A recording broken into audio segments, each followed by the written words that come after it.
Good morning and welcome to Headline Alert, your daily dose of news and current events.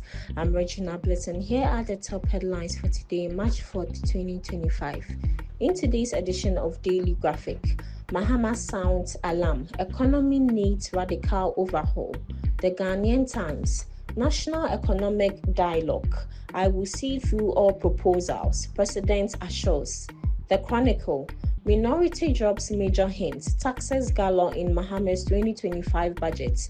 New levies to be imposed on real estate, telecom, mining and others after abolishing e-levy and betting taxes. The Daily Dispatch, I was asleep when Bawumia called to concede. Prez Mahama. The Daily Searchlight, Ghana in economic crisis, claims Finance Minister. The New Republic, after landing Ghana in 721 billion Ghana cedis debt crisis, NPP runs from shame. Party leaders ducks out of economic dialogue in a hasty retreat. The Overseer, Mahama rallies Ghanaians behind economic reset agenda.